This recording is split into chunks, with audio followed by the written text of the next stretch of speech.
ดูบรรยากาศสิครับมาสวนแล้วฝนตกเหมือนฝนตกตอนหน้าแล้งวันนี้ก็เลยทำอะไรไม่ได้ตามแผนก็เลยชวนเพื่อนๆมาเปลี่ยนแผนกันดีกว่าวันนี้จะพาทำชั้นวางของจากท่อ PVC ครับเตรียมของกันทางนู้นเลยครับ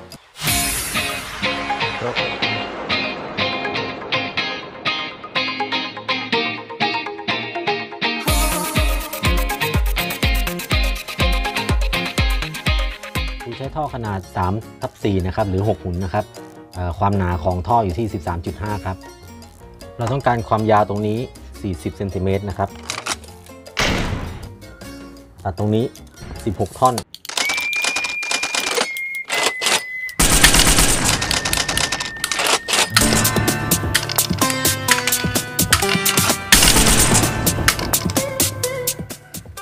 ตัด 53 เซน 10 ท่อน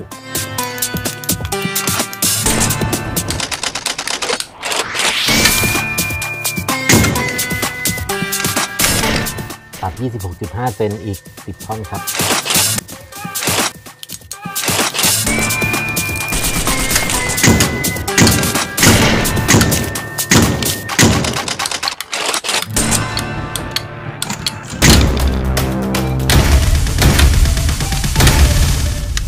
สรุปนะครับตรงนี้ 40 เซน 16 ท่อน 53 เซน 9 ท่อน 26.5 เซน 10 ท่อนข้อต่อ4ทางฉากอีก 18 ตัวนะครับ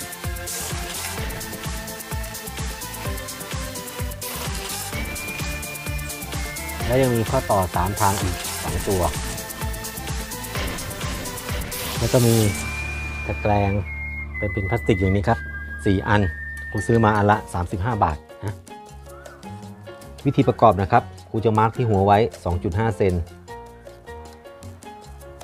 ซึ่งเวลาเราสุ่มข้อต่อเราก็จะใส่เข้าไปลึกเพียงแค่ 2.5 เซน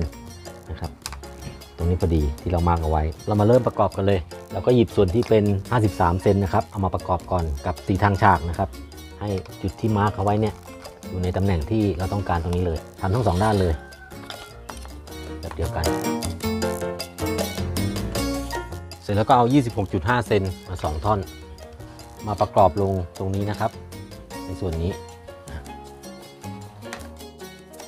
ก็ข้างนู้นด้วยเช่นกันส่วนด้านหน้าตรงนี้นะครับเราจะใช้3 ทางในการประกอบอย่างนี้ด้านนี้เช่นกันกดให้แน่นวัดระยะให้ได้ 21 เซนตัวล่างก็จะเสร็จแบบนี้นะครับทีนี้ตัวต่อไปเนี่ยตัวล่างตัวนี้จะใช้4ทางฉากจะเป็นกรอบหมดเลยเพราะว่าจะเป็นชั้นต่อไปแล้วเดี๋ยวครูประกอบให้ดูเลยเราจะใช้ 53 เซนแล้วก็4ทางฉาก4 ตัวครับก็ดูที่เส้นนะให้อัดเข้าไปให้ถึงเส้น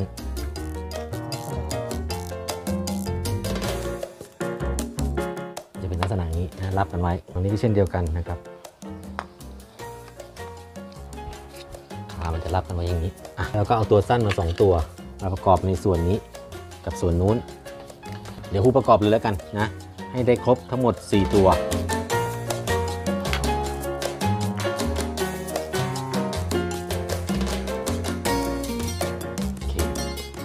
ไปเลยก็จะตอกแล้วก็วัดระยะเราก็อาจจะเช็คหน่อยก็ได้ว่าเอามาวางพื้นได้ไหม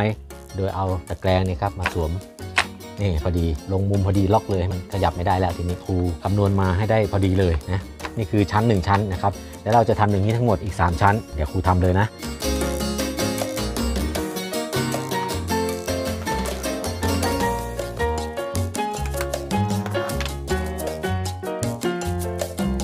ได้อันแล้วต่อไปสุดท้ายก็เหมือนเดิมครับมาสวม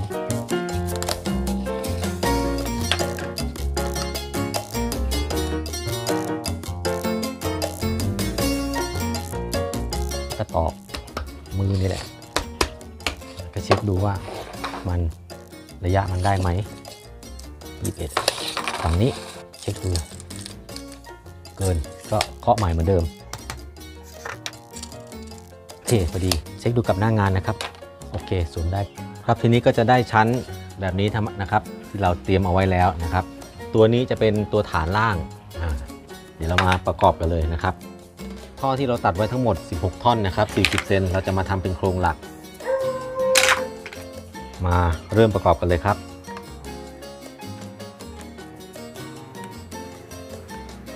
จากนั้นก็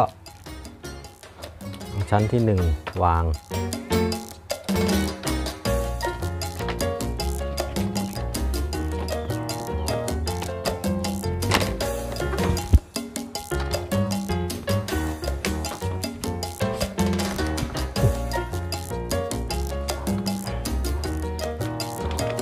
พอดีชั้นที่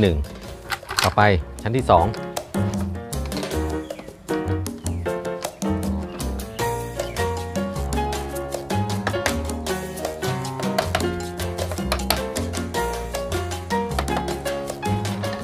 แล้วก็เอาใส่เข้าไปอีก1ชั้น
แล้วชิ้นงานก็เสร็จออกมาแล้วนะครับ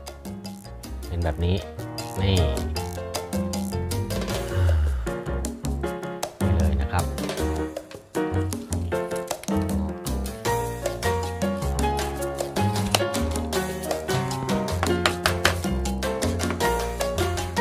ก็สรุปว่าชิ้นงานออกมาแล้วนะครับ